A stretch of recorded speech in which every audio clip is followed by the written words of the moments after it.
So welcome to Chi Time TV, Tim. Hi. Good stuff. We've spoken on the phone before, haven't we now? Yeah. But here we are for the Conscious Living event in February. So a lot of time has gone since the summer, and I know that you've had personal reasons for that, but you're back in the saddle now, doing your retreats, back on. But you come from the West Country, don't you, down near Glastonbury, is it? I live in Glastonbury, but I'm not a blow-in, or as they say, or a Glastonburian, as they say in Glastonbury, for people that have come there. I actually, you can probably hear when I said there, is I'm actually a West Country boy, and grew up around that area. So it's my home. It's near my hometown. And what's it like down there at the moment? Mad. I mean, the weather is crazy, like it seems to be so many of the places. Just coming here tonight, oh my goodness, I don't know what's going down, but it's something full on at the moment, isn't it? Actually, that whole water element, we are being besieged by it, and yet we need water on planets to show life, and yet it's almost like the water's washing the life away at the moment. Do you think there's a message going on here? Well, obviously the great fear is that we're seeing the beginnings of the predicted effects of global warming, and if that is the case, then we're just beginning a massive journey, and a journey that we'll make collectively.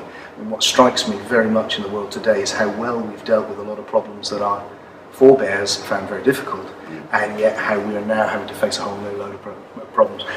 What's interesting about so many of them is they're global, which means that whereas we could solve these problems on our own or in a small scale or a country, you can't solve climate on your own. There's no divisions in space. Everything, the climate really is one. Even if we've divided up the lands into these little allotments, we can't divide up the sky in that way. So do you think that's the message, the oneness message? I think it is, yes. I think we're aware now that we're one world. We've seen it. We came out into outer space, we actually looked at it and went, oh my God, it's true. And now we're just taking in all of the ramifications of that. So this is leading into a lot of what you speak about, I believe. Tim is a writer and a speaker and a retreat and workshop leader. You've written many, many books, and I know the one particularly that stood up for me was the lucid living, and really being sort of aware in the present moment. All my books, and I have written a lot, but they're all about consciousness, and particularly they're about an interest I have in altered states of consciousness and states in which you would say you are more awake, what I would call being deep awake. Lucid living is particularly one about examining the moment and understanding it in a new way that can make you see that life is much more like a dream than we normally recognize, which on the face of it can sound pretty outrageous. But what I hope with the books, and with all my books, is that I'm not, although I live in Glastonbury, which is a kind of woo-woo capital of the country, and I love it for that because it's charming, I am not particularly that way inclined myself. I'm a philosopher. I do like to approach things in a rigorous way. I like to really be able to think things through as well as feel things through, both, to be logical as well as intuitive. So I want, with my books and with what I teach, to be able to address both the head and the heart. So when I look at something that claim like life is like a dream, that you can see being shared by all the mystical traditions of the world, right the way back, from shamanism forward, all of them, the Gnostic Christians, the Zen, Buddhism, generally actually Hindu, all the mystics in every tradition are saying something very similar.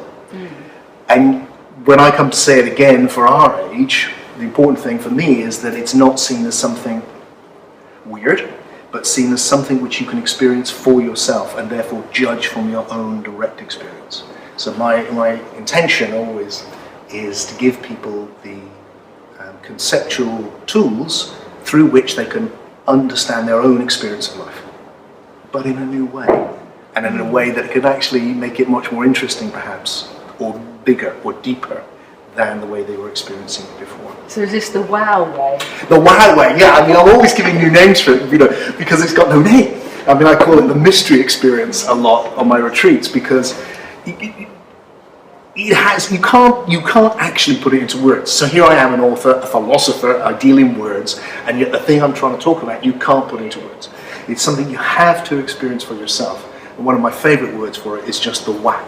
And the reason that I called it the wow is that I found that, after my retreats, I get all these emails from people about the experience, and I just realised that so many of them, often in the title, there was the word wow, always in capital letters, usually with 3 exclamation marks. Yes. And it is wow. This awakening which people have talked about, which is available to everyone, is wow. It's seeing the wow of life. And so much of it can sound like it's going to be dry and that you've got to be very disciplined, or you've got to give up things and you mustn't have sex, and I don't know, you've got to be someone with an and at the end of your name and live up a mountain somewhere. It's for somebody else. Yeah. That's not my experience. I'm not like that at all. Very practical. And this idea of head and heart working together, right, left side of the brain. There's this balance. We are currently humans having a spiritual experience, aren't we?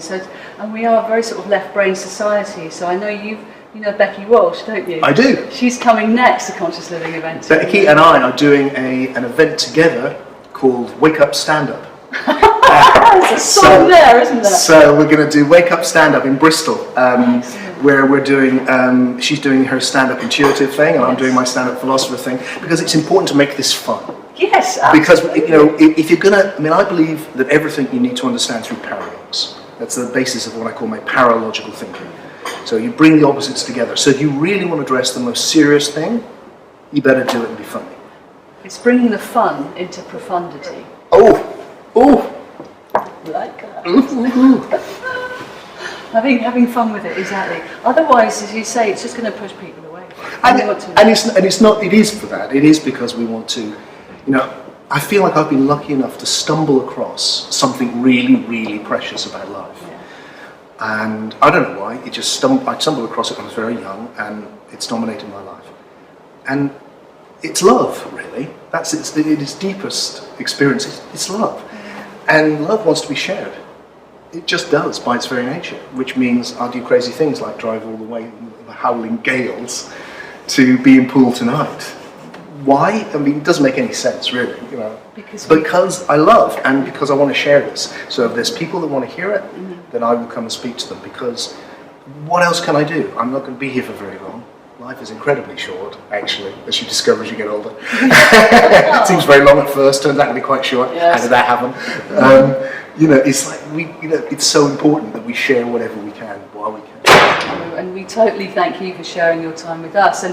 And you're mentioning the love factor. I think on your wonderful film, and Tim's got a short film on his website, which is timfreke, FREKE.com, and there's that thing about the universe is pulsating with love.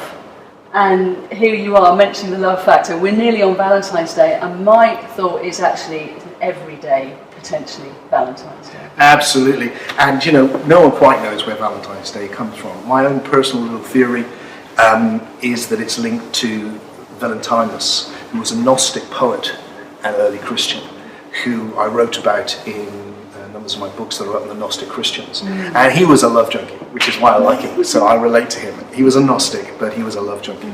And he wanted to return things to love, and me too.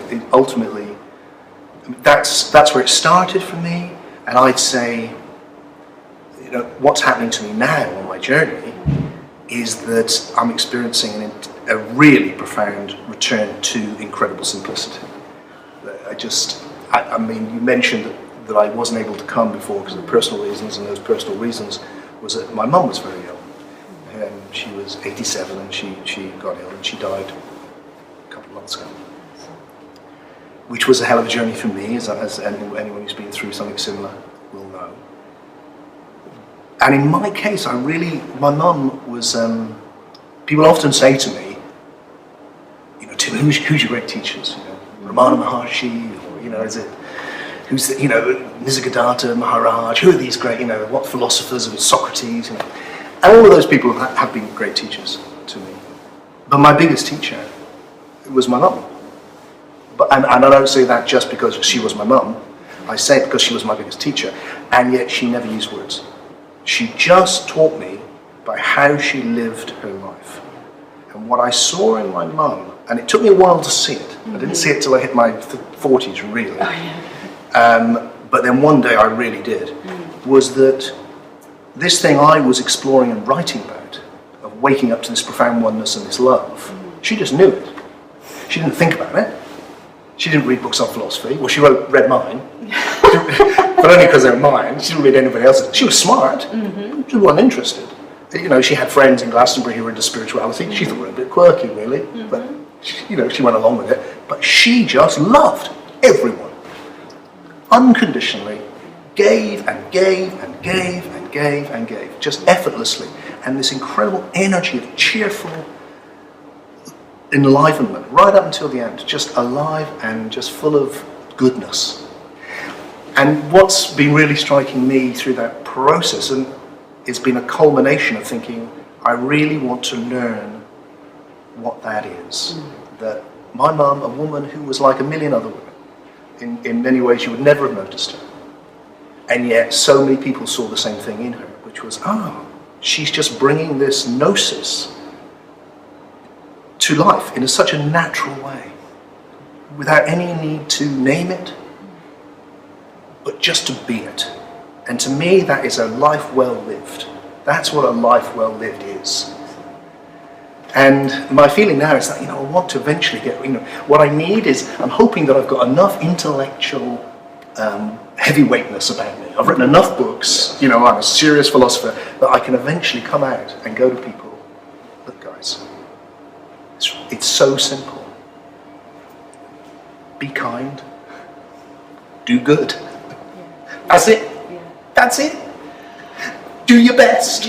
No, really, really, do your best. Really, things your mum told you, do your best. Yeah. Be kind. If you can get these simple things, your life and everyone around you will be utterly different. And all the rest is to get you to see the profundity of the immense simplicity of the things which have been staring us in the face since we were knee-high. Wow, Tim, thank you so much. That's a real pleasure. I'm going to hear some more from you because you're now going to speak this evening for Conscious Living events, and I thank you very much for your time that you've given us here, and a really lovely wisdom coming through, as always with you, Tim. Thank you so much. It's a pleasure. Clara and Poole, over and out. So we're back on Tea Time TV with Tim Freke after the event for Conscious Living events here this evening. Tim, how was that for you? Fantastic. Lovely, lovely, lovely evening.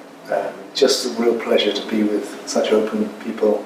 It's always a privilege when people are so willing to come on a journey and to be real and give me the chance to actually say what I really want to say. So yeah, special evening. Beautiful, beautiful group of people in a lovely place and lovely end to the evening, especially. I think that we arrived somewhere where there was a real palpable connection. And for me, that's what I want to see. Yeah, definitely. Well, there's lots. I'm sure we're all going to go and sleep on it, maybe have some lucid dreams about what you were suggesting. And certainly this paradoxical thinking, it's got us all thinking and not thinking. And I just wanted to say, you're everywhere and nowhere, baby. That's where it's at. I'm afraid that's something. But hey, Claire Cotell, what a fab woman, honestly. Absolutely. It was so well organised, and it was great, because I couldn't come to this the first time, which is going to be the first event. So I got to see it all really in full flower. So yeah, it makes a big difference. It makes a big difference in my experience, the consciousness with which things are organised and the way they're done. And if there's a real sense of clarity, but also kindness, and if those two come together, that's when you get a really special event. Definitely. And that's what she's got. And that's what she's got. Wow. And not just, but also the people that she's drawn around her to make it happen. And I've got a personal thank you for leading everyone through that beautiful meditation at the end. I think I've got a high five you here. Because I think that really was a very special moment for all of us. We had some stillness, we were able to step back and all be the one, and yet come through and say, I am here and present. So you gave us so much. So that's what's so lovely, is that, why are people suddenly gathering together in groups like this, all over the country, all over the world? Why is that? Yeah. And it's to feel that. It's so that we can come together and feel that we're not alone, that we have kindred spirits, that we're not nuts, and that we can share what we are. And that means sharing our own idiosyncrasies, that we've all got an individual opinion, we all see something that no one else quite sees, and then there's this place where we're one. And we met both of those going at once. That's when we can feel real communion. And we need that. You know, there was a time when human beings were doing this every week. You know, Sunday morning you went and did that. We don't do that anymore. So we need groups like this to bring about community which is otherwise being lost. Because we do know, and we do need it. We do. Yeah. We do need it. That's right. Tim Freke, thank you very much for your time this evening. Real pleasure. And thanks to you. Now, I think Tim's going to be coming to do a whole day at some point. You have to sort this out. Yes, I hope so. Don't you? Yep. So look out for that. We'll let you know. Thanks for watching.